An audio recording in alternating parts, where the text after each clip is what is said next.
ప్రపంచ రాజకీయాల్లో పెను మార్పులు రానున్నాయా? అమెరికాలో డొనాల్డ్ ట్రంప్ విక్టరీతో అసలు ఏం జరుగుతోంది? అమెరికా నాటో నుంచి, యుఎన్ నుంచి, వరల్డ్ బ్యాంక్ నుంచి, ఐఎంఎఫ్ నుంచి అన్నిటి నుంచి వైదొలగనుందా?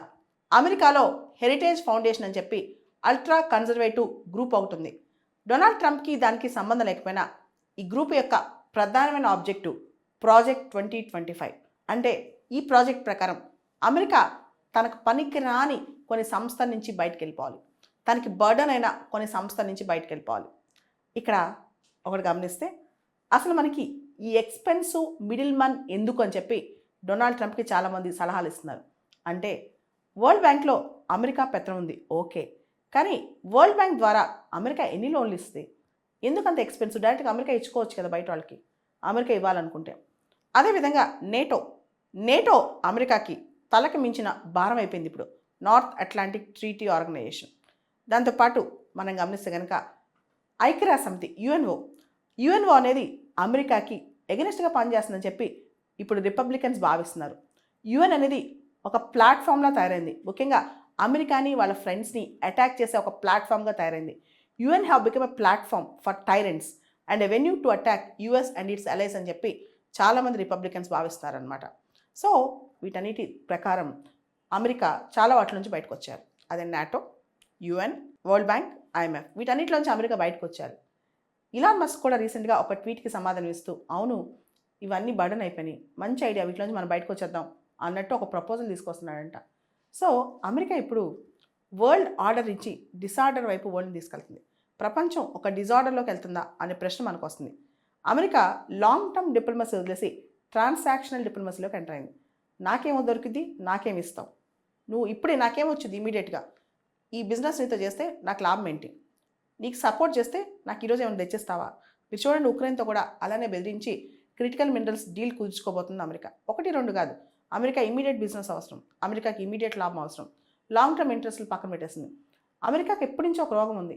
There are no permanent friends or permanent enemies for America, there are only permanent interests. ఇప్పటి వరకు నాటో కానీ, వరల్డ్ బ్యాంక్ కానీ, ఐఎంఎఫ్ కానీ, యుఎన్ కానీ అన్నీ కూడా అమెరికానే వత్తాసు పలికాయి, అమెరికాకే సపోర్ట్ చేశాయి. అమెరికన్ ఇంట్రెస్ట్లు వాటి వల్ల ఎక్కువ సర్వ్ అయింది. ఇంకా చెప్పాలంటే ఈ వరల్డ్ బ్యాంక్ లాంటి సంస్థలు they help to award American friends, penalise American enemies, promote American interest. American ఫ్రెండ్స్ని సపోర్ట్ చేయటం, అమెరికన్ ఎనిమీస్ని బాధ పెట్టడం, అదేవిధంగా అమెరికన్ ఇంట్రెస్ట్ సర్వ్ చేయటం అన్నీ. నాటో కూడా అమెరికన్ ఇంట్రెస్ట్ ఇప్పటివరకు సర్వ్ చేసింది, డౌటే లేదు. అమెరికా ఇప్పుడు ఇంత స్థానంలో ఉందంటే దాని వెనకాల ఉన్న శక్తి నాటో అనమాట. వెస్టర్న్ యూరోపియన్ అలయన్స్తో కలిసి అమెరికా నాటోకి సంబంధించి చాలా ముందుకు తీసుకెళ్ళింది. నేటో లేకపోతే ఇప్పుడు అమెరికా ఇంత స్ట్రాంగ్గా ఉండేది కాదు. అదేవిధంగా ఐఎంఎఫ్, వరల్డ్ బ్యాంక్ కూడా. ఇంకా ఐక్యరాజ్య సమితి అంటే మీకు తెలుసు, యుఎన్ఎస్సిలో P5 పర్మనెంట్ 5 చాలా తీర్మానాలు యుఎన్ సెక్యూరిటీ కౌన్సిల్లో అమెరికా ఆపగలిగింది, అమెరికా ప్రకారం వెళ్ళిందంటే దానికి కారణం, ప్రపంచ రాజకీయాల్ని అమెరికా కంట్రోల్ చేయగలిగిందంటే దానికి కారణం యుఎన్ఎస్సి. ఇంత పెట్టుకుని అమెరికా ఇప్పుడు ఇవన్నీ పనికి రాకుండా అయిపోయాయి, మాకు వాటితో పని అయిపోయిందని అమెరికా భావిస్తుంది. ఇవన్నీ ఒక పక్క జరుగుతుంటే ఇంతకు ముందు వరకు మనకు ఒక ట్రెండ్ కనిపించేది ప్రపంచ రాజకీయాల్లో. గత 60-70 సంవత్సరాలుగా అమెరికా అండ్ వెస్ట్రన్ యూరోప్ వీళ్ళందరూ ఒకటిగా ఉండేవాళ్ళు, ఒకటే బాటలో నడిచేవాళ్ళు.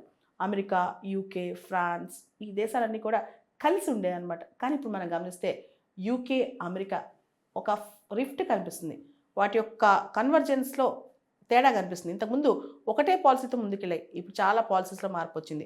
మీరు గమనిస్తే ప్రధానంగా డొనాల్డ్ ట్రంప్ వేస్తున్న గేమ్ ఇప్పుడు కొత్తగా యూరోప్ని కలవర పెడుతుంది. ఈ రోజు యూరోప్లో ఒక డిక్లరేషన్ వచ్చింది.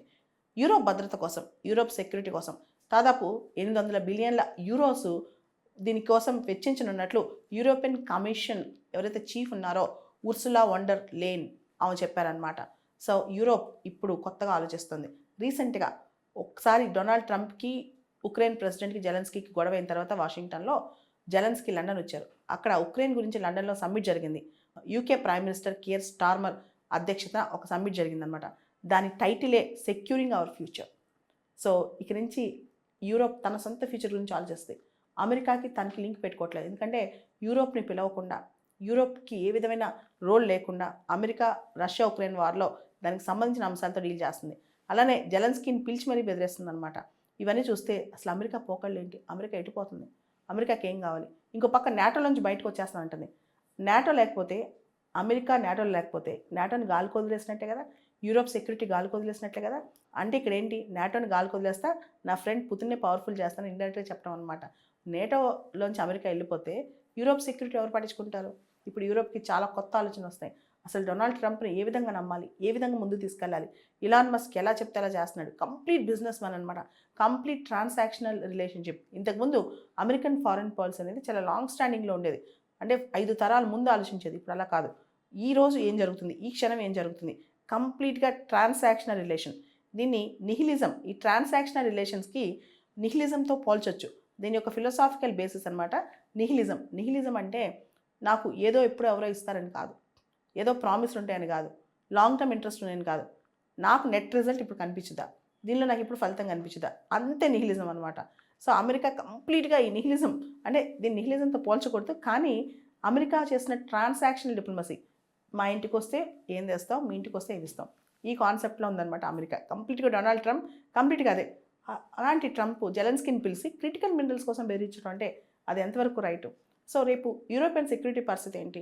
ఇంకొక న్యూస్ కూడా బయటకు వస్తుంది, డొనాల్డ్ ట్రంప్ అంట నార్త్ కొరియా వెళ్తాడంట, భవిష్యత్తులో వెళ్ళి కిమ్ని కలుస్తాడంట. లాస్ట్ టెన్యూర్లోనే ఆయన కిమ్ని కలిసాడు సింగపూర్ పిలిపించుకుని, ఈసారి డైరెక్ట్గా నార్త్ కొరియా వెళ్తాడంట, అది కూడా న్యూస్ బయటకు వస్తుంది. సో ఇవన్నీ చూస్తుంటే కనుక ఇప్పుడు ప్రపంచ భద్రత ఎటుపోతుంది, యుఎన్ ఎటుపోతుంది, నాటో ఎటుపోతుంది, వరల్డ్ బ్యాంక్ ఎటుపోతుంది, ఐఎంఎఫ్ ఎటుపోతుంది, ఇవన్నీ పక్కన పెట్టి బ్రిక్స్ వీళ్ళు ఒక ఆల్టర్నేటివ్ కరెన్సీ తెద్దాము, డాలర్కి ఆల్టర్నేటివ్గా కరెన్సీ తెద్దాము అని చెప్పి అనుకుంటుంటే మీరు తండి మీ పైన వేసేస్తా టారిఫ్లు అంటున్నాడు. ఇక్కడ చూస్తే మెక్సికో పైన టారిఫ్లు, చైనా పైన టారిఫ్లు, కెనడా పైన టారిఫ్లు, టారిఫ్ల మీద టారిఫ్లు. సో మొత్తం బెత్తం తీసుకుని ప్రపంచాన్ని భయపడుతున్నాడు డొనాల్డ్ ట్రంప్. ఎవరిని స్పేర్ చేయట్లేదు, ఎప్పటి నుంచో అమెరికాకున్న క్లోజ్ ఫ్రెండ్స్ని, ఎలైస్ని కూడా స్పేర్ చేయట్లేదు. ఇలాంటి ట్రంప్ ఇంకొక 4 సంవత్సరాల పాటు ఎటువంటి దారుణమైన నిర్ణయాలు తీసుకుంటాడో ఒకసారి చూడాలి. వరల్డ్ ఆర్డర్ అనేది ఎటువైపు వెళ్తా ఒకసారి చూడాలి. అసలు మొత్తం దీనిలో చూస్తే నేటో వల్ల, యుఎన్ వల్ల, వరల్డ్ బ్యాంక్, ఐఎంఎఫ్ వల్ల ఎక్కువ లాభపడింది అమెరికానే. సో లాభం తగ్గిపోతుందన్న టైంలో తన ఖర్చు పెరిగిపోయింది, లాభం తగ్గిపోతుంది, తను వాటిపైన ఎక్కువ పెట్టుబడులు పెట్టాలని ఆలోచిస్తున్న టైంలో ఇప్పుడు అమెరికా వాటిని వదిలేయడానికి సిద్ధంగా ఉంది. అంటే ఎంత గొప్ప సంబంధాన్నైనా మనకి లాభం లేకపోతే, లాభం తగ్గుద్ది అన్నప్పుడు వదిలేసే శక్తి ఉంటే అది ఖచ్చితంగా దాన్ని ట్రాన్సాక్షనల్ రిలేషన్షిప్ అని అంటారు. కాబట్టి అమెరికా దానిలోకి ఎంటర్ అయిపోయిందనమాట. ఇంకా ప్రపంచంలో మనం ఎన్నో పోకళ్ళు చూడాల్సి వస్తుంది ప్రపంచ రాజకీయాల్లో అతి త్వరలో.